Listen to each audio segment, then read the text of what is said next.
This lesson is about how to improvise jazz. We'll learn a technique to play a thrilling left hand, and then I'll show an easy method to add the right hand. The lesson is divided into 8 smaller steps. At each step we add something new, and our sound just gets better and better as we move along. This is a new jazz lesson, by the way, and my name is Oliver Prehn. Now, let me demonstrate the sound we can make when we have learned all 8 steps. This drum and bass backing track is quite fast right now, I know. In this lesson, we'll of course slow down the speed, and in this way, we can learn the techniques nice and easy.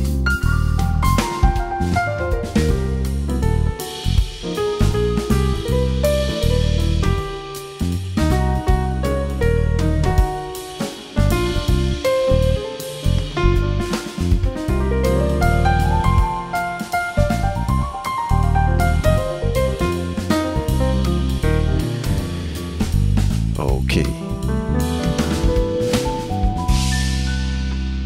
Here comes step 1.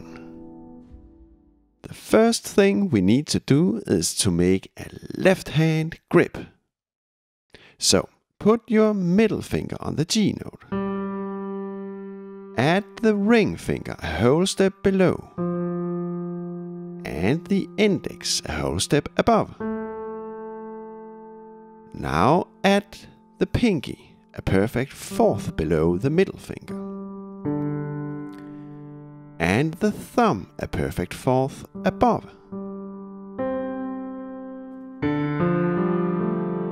Now our hand grip makes a perfect symmetrical structure around the middle finger. Look.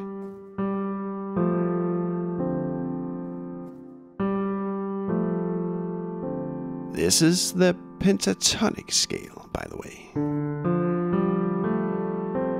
So, now we have a left-hand chord we can use for a start. So, let's proceed to step 2. We need to clarify the rhythm of the band. So, let's start the drum and bass track in a slow speed.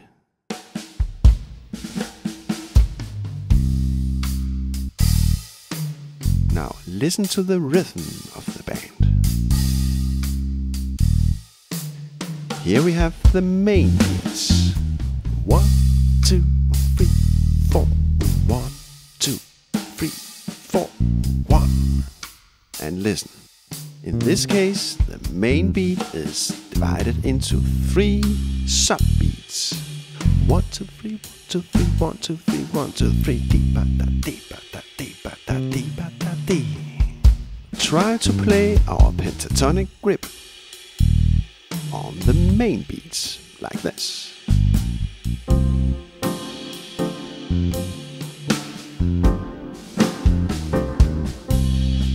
And we don't have to play the chord on every beat.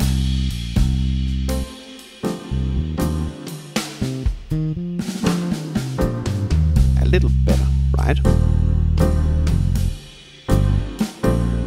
Some chords we can make long, and some very short.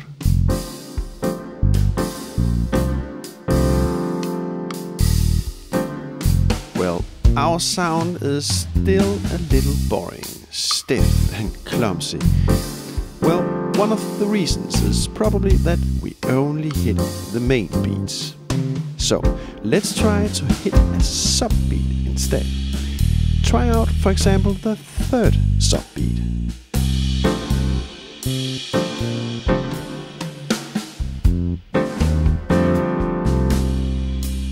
By hitting the 3rd subbeat, we now lift the rhythm, and we make our sound more jazzy and not so clumsy and dense. We push the main beat, so to speak, and in That way we make our music more jazzy and thrilling.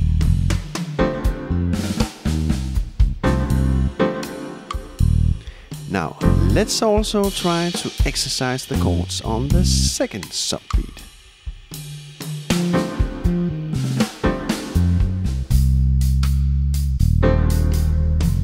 This also works great, right?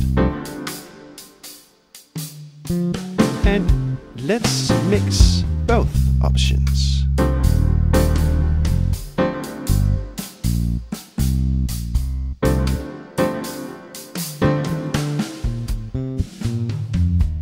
And it's not like we are not allowed to hit the main beats. So maybe we should also try to mix in a few of those.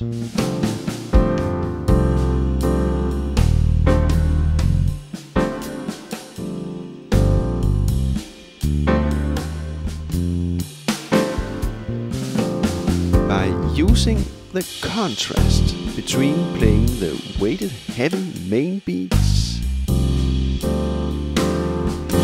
and the lifted subbeats,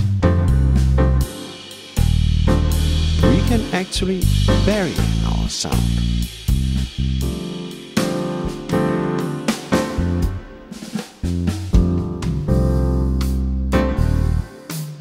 Now, here comes step 3.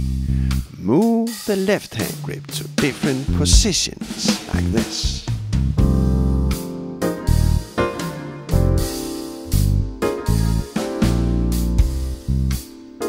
Can you hear? Now things get more interesting.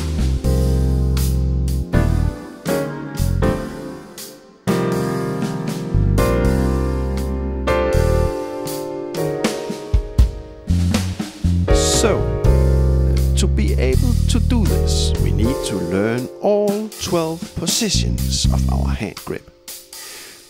We can, for example, do an exercise going up with half steps.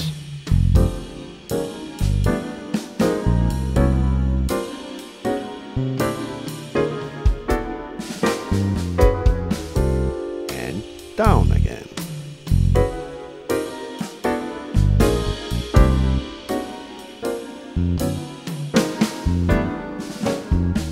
Let's try out other intervals. We can, for example, go up with whole steps.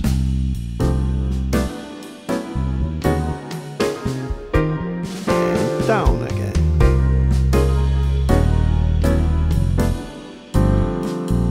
And maybe try to go up and down in minor third steps.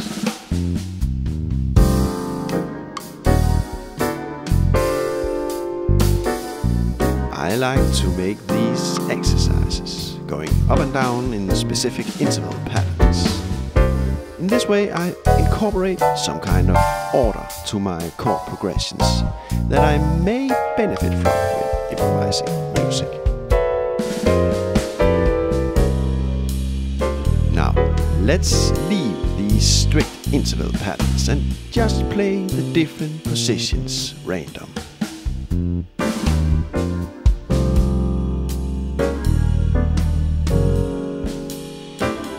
Now it's totally up to you where to place the hand grip. This can, of course, be a little scary, but don't worry, in our music world, every position is valid.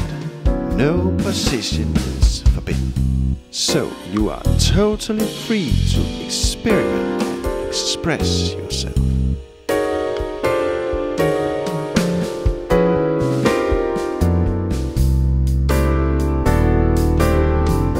Remember that we also have different rhythmic options.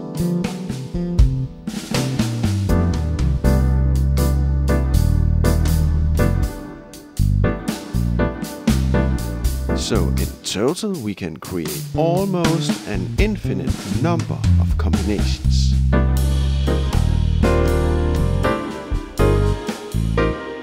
So our playground is already really big now, isn't that fantastic?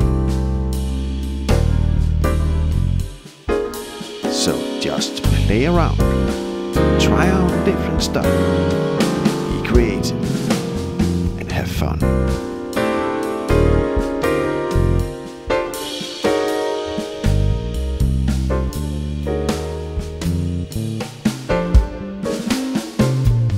Now, here comes the golden step. Step 4.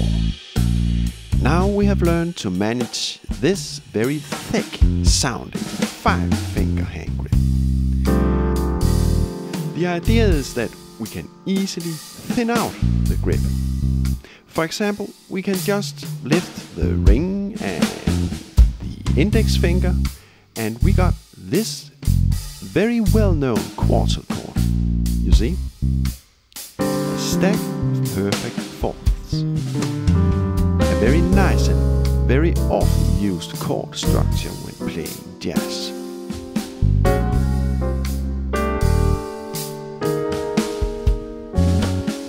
And we can add the ring finger, and we have this sound.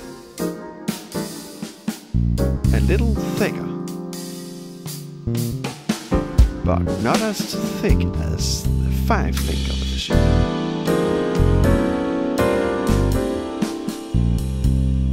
We can also play these 4 notes, and we got a minor 7 chord structure.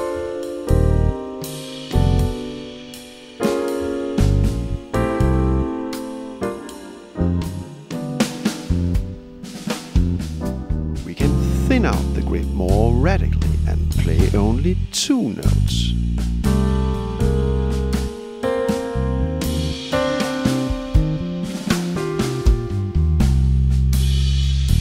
So,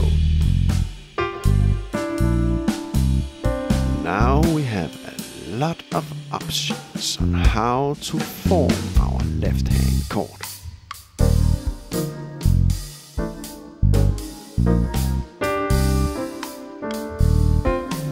The idea is that when we have learned to manage the full 5-finger hand, it's very easy to use that basis to thin out the notes and make variations. So when playing, we just think the entire 5-finger grip. We do not necessarily play all the notes.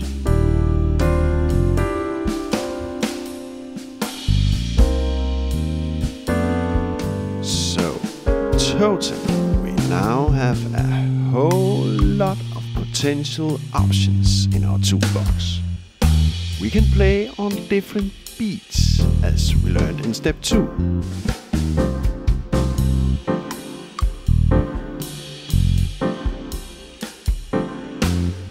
We can place our hand grip at different positions, as we learned in step 3.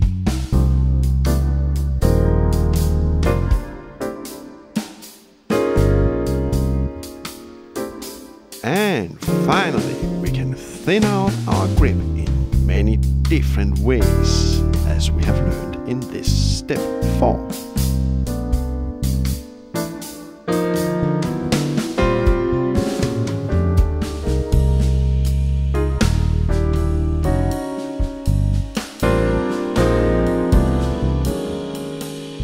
Now, let's move on to step 5.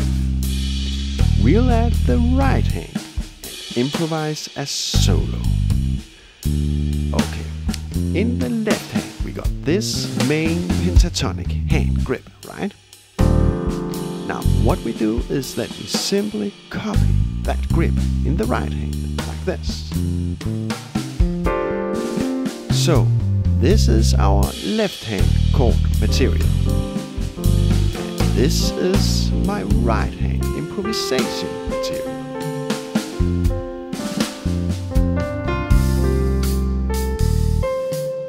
If we choose to move the left hand to another position, then we just move the right hand along.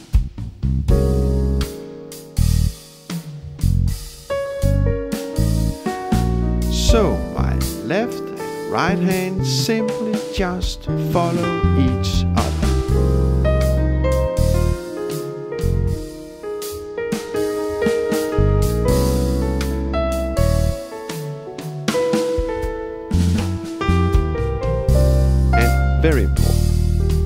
don't have to hit every note at every position. We just think entire 5-finger hand grip. So, the graphic markers on the keys illustrate the think notes.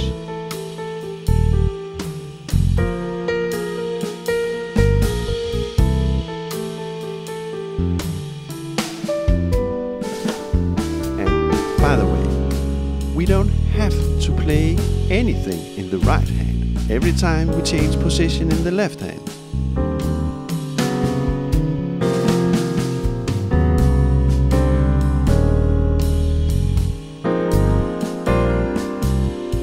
And the same goes for the left hand. This hand can also take a break occasionally.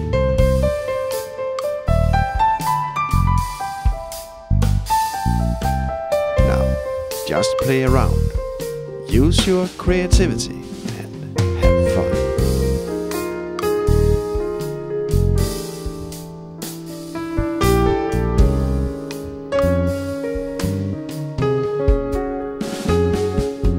Okay, are you ready for step 6? This step is about tonalities. This jam is in C. And by using the pentatonic hand grip, we can now give this C tonality different flavors. Look, when playing these positions, we hear the C major scale. All the white keys, right?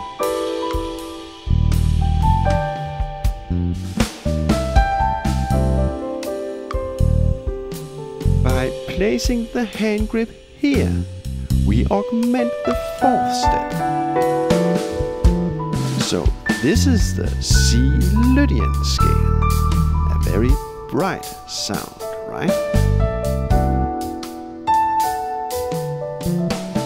Now we play something in minor.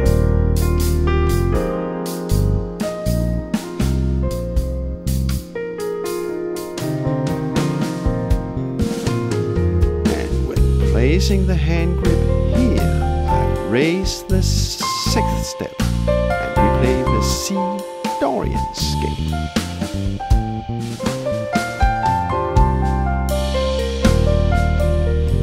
Or what about playing something in C Phrygian by placing the grip here? Look, we lower the 2nd step compared to the C tonality and we got the C Phrygian scale.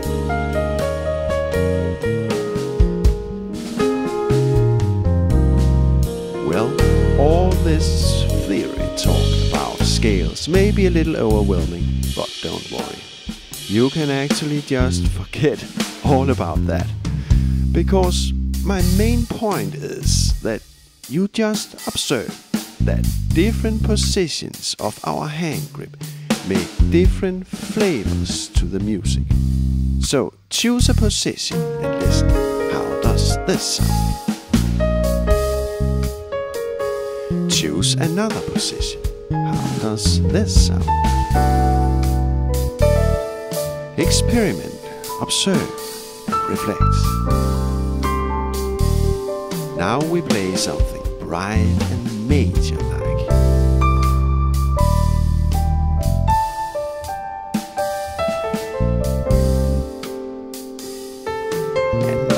Play something more dark.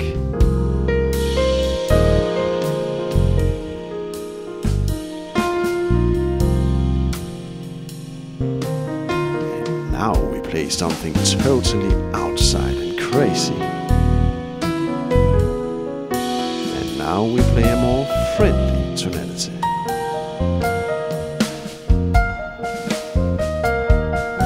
So use your ears and observe how you change the colors of your sound landscape.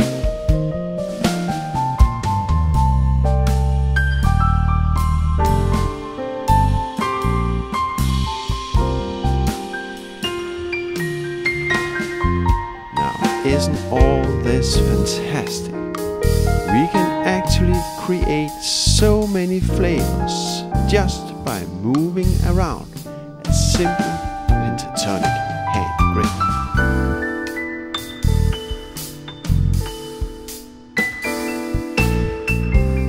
Okay, here comes step 7. Now we'll make our solo more bluesy by adding a blue note. Look, we're going to add this blue note right between the middle and the ring finger. Now, we don't have 6 fingers, so instead we could, for example, move our 4th finger down a half step, and we have this bluesy grip.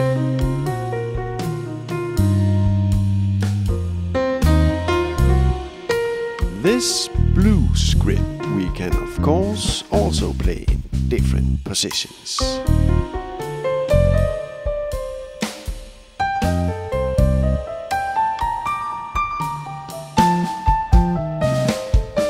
We don't have to use the blue note all the time, just occasionally.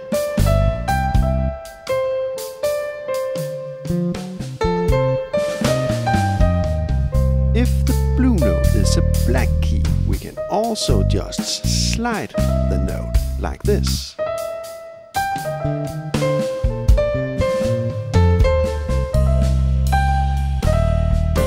So now we have added some blues into our sound, right?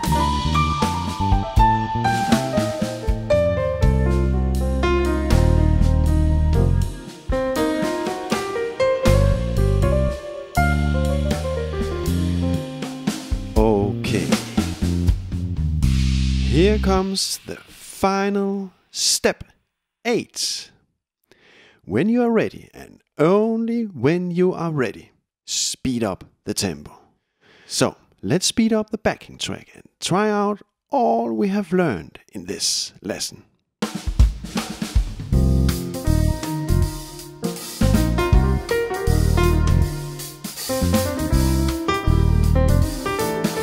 Now this goes quite fast, I know. 160 beats per minute actually. Before we played only half speed, 80 beats per minute.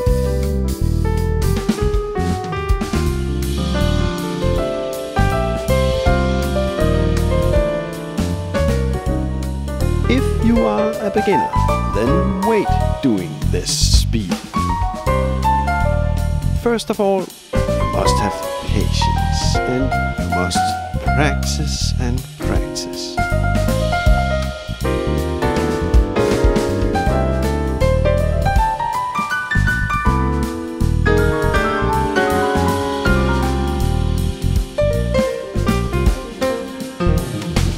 Over the weeks and months, you can gradually raise the speed.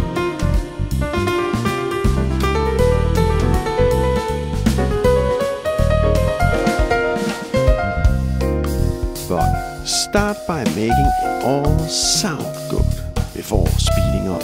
It's much better to play slow and steady than fast and unsteady. And most importantly, have fun with all of this.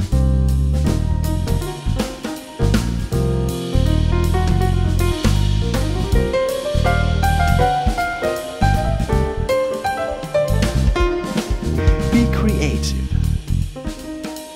and enjoy your music.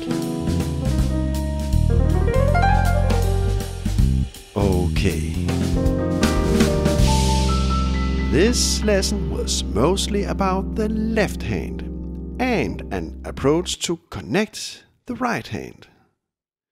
In another similar lesson, walking through 10 steps, we talk only about the right hand.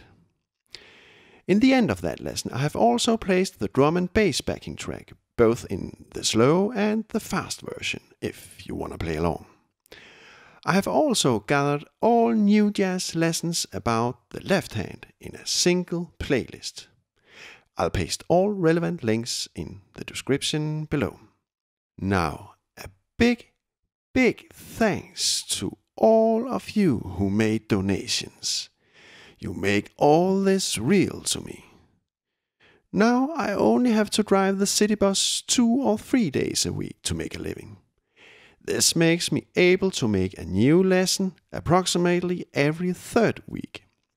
I'm really grateful for that. If you feel for it, you are, of course, most welcome to donate $1 or $2 at PayPal or Patreon. But, very important, you don't have to donate anything.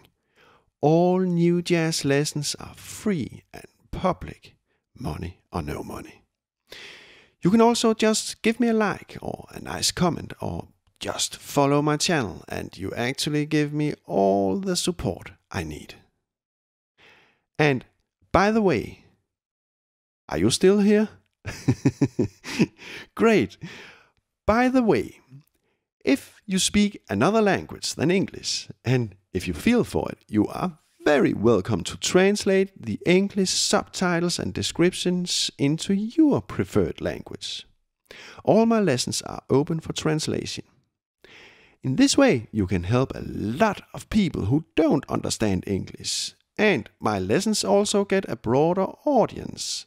So I'll be very grateful if you want to help me out and make a translation. Well, that's it for now. See you very soon. The best and warm regards from Oliver Prehn.